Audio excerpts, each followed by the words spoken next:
first thing I do here is ID the outside linebacker as the mic. This is because I feel like he's more in the play for what I'm trying to do here. You can see there the DN's labeled as an R. This will be the man we're reading during this option. You can see the DN crashes, so I take the ball and keep it to the left side. Once again, this is the same play out of the Ravens playbook, the pistol full house. The right side DN stands up, so I hold A and give it to my running back for a short little gain. It's important to know when flipping the option, you point it to the side that you are currently on, then it will flip it to the opposite side when flipping your play. The pistol spread option is my favorite play we're going over in this video. It opens it up with 4 wide receivers on the outside, and it makes it easy to count the people in the box. Being able to count the amount of people in the box is especially important when knowing if you have an advantage or not on an option play. As you can see here, there's 4 defensive linemen, 1 middle linebacker, and 1 outside linebacker. Since we're reading the defensive end, that leaves my 5 offensive linemen to block these 5 defenders. This opens up a huge hole, as you can see, and I still slide just because the high risk of a QB fumble in this game. Count the box here to see I have the advantage. There's 3 defensive linemen and 2 middle linebackers, as well as that outside linebacker that's going to be our read man. Since our slot receiver picked up his block here, we're able to run it inside like the play is designed for a big gain. On this play, we're running the exact same play versus the exact same look on defense, except for we're running it to the flip side. This means we're reading this outside linebacker that's in the slot. This is a unique situation, so I plan on him crashing down, whether he's taking out the running back or the quarterback, he's going to fill that lane, so I'm planning on having to make a spin move around him.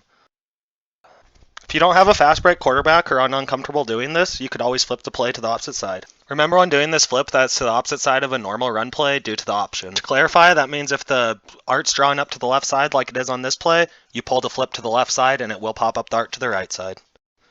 The next one's a run out of the gun wing. This is the Raven QB power, and this is found only in the Ravens offense.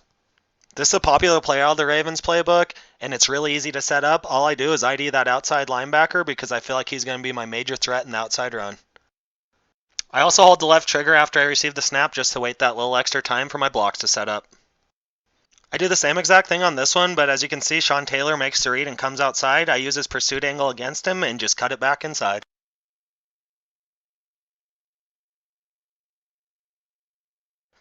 On this one, I'm running the play flipped. As you can see, I take off sprinting immediately and kind of mess up, don't let my blocks get there. So instead of panicking, I just set them up with their over pursue and once again spin inside and take off.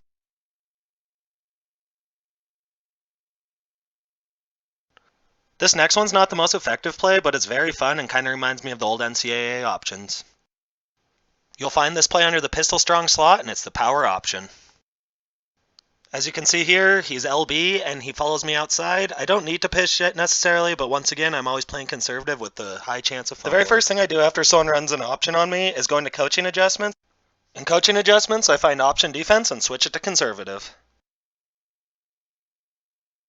This makes it so your DNs focus on the quarterback rather than the running back on option plays. Since I know this play has an option out of it, since it's the Ravens offense, I go into the middle of the play and clog it up with Brian Urlacher since I know he has to give it to the running back. He still takes it and he gets shut down since my DNs are playing conservative.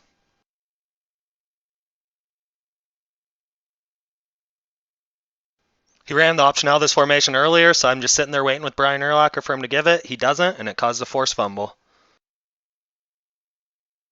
He brings out the same option for the 3rd time, and I play it outside and sprint all the way inside, so if he gave the give, I would have been able to get it.